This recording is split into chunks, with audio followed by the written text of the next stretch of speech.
Okay, second video. Today I realized there was a machine next to me, and buddy Mike, I probably shouldn't use names, but we'll call him Mike.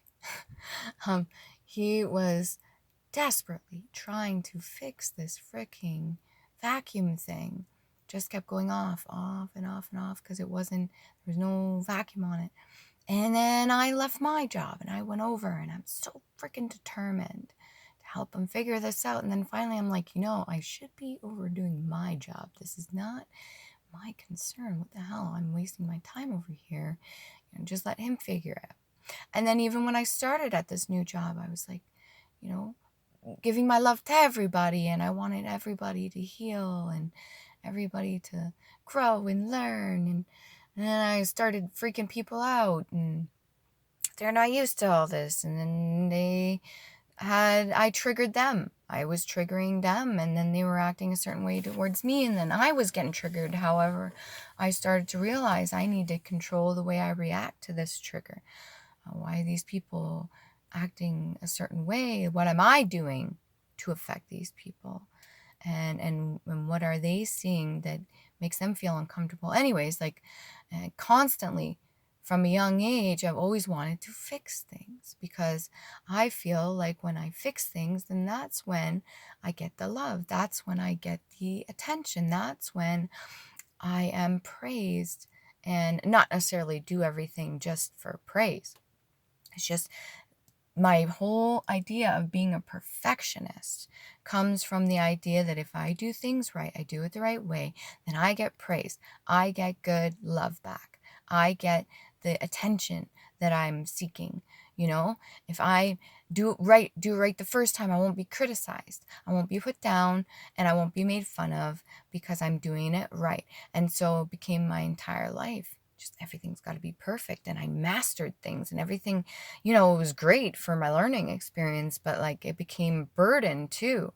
It's a curse too, not just a blessing. Being good at stuff, mastering everything, it's just, instead of enjoying it, it became like I had to do it in order to gain my own respect for myself, because I wasn't getting it from other people. So I've gotta do this because this is how I respect myself. This is how, I feel good, how I love myself. But then, it's not appreciated by other people because then they think, oh, well, what's your fucking problem? Everything's got to be perfect. Nothing's got to be perfect. No, I'm not doing it for you. I'm doing it for me. I really wish you understood that. But that's the thing. Nobody really communicates. Nobody talks. Nobody shares these things. It's cliched to open up and share feelings, emotions, actually act on them and understand them and try to heal from them. And then that's a whole other thing in itself, because this system we live in is built upon falsities, and it's even Facebook's you only post the good shit, right? The shit you want people to see, and then that's going to trigger everybody that feels less than that. And why do they feel less than that? Well, they feel less than that because that's what they believe they are, even though that's probably not fucking true. Pardon my French, but seriously. Yeah, I've been learning a lot, and some of the lessons have been really hard. And the one I just learned today as well, of just, let it be. I can't fix everybody. I can't fix everything.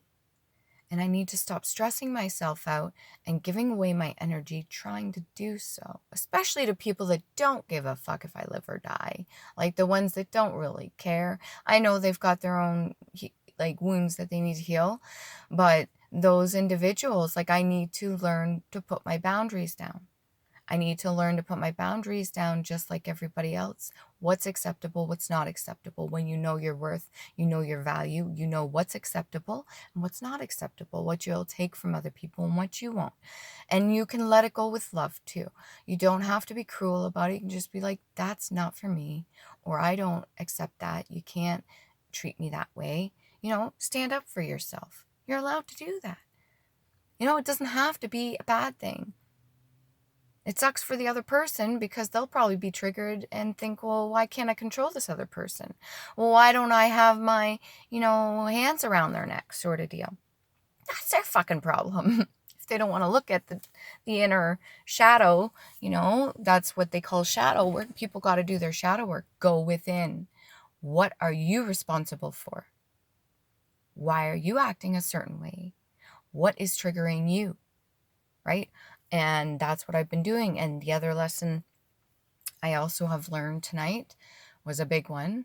And it was there's a person that I'm interested in. And that person,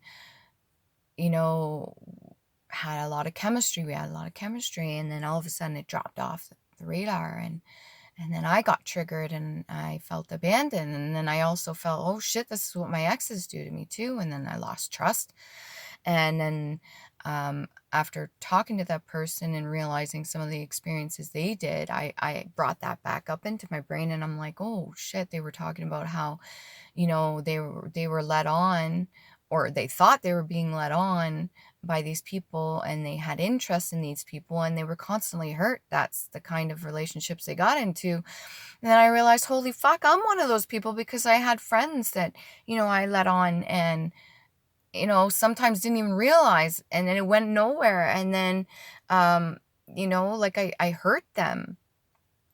And then I realized, well, shit, he's doing to me what other people have done to him, and then I'm acting a certain way and being triggered because of my experiences. And yeah, so I lost my train of thought, but basically shit needed to be healed if anything's going to go forward. And there are a lot of people in my life that I didn't accept the love they had to offer because I didn't think I was worthy of it. I didn't think I deserved it. So I ignored it. And I bet you some of those opportunities were really good opportunities, and I turned it down every time. And I always ended up with people instead who were what you would call like karmics, because they were there to teach me a lesson. The frequency I was bouncing on, I drag other people into my life that's the same frequency. Because whatever frequency you're on, and that's another thing too, I realize there's certain people that are out of my life now. There's a reason for that. They're on a totally different level. And I shouldn't take it personally. Yeah, it can be triggering, but I understand now that there's a reason for that. Because they're on another level. I haven't got there yet.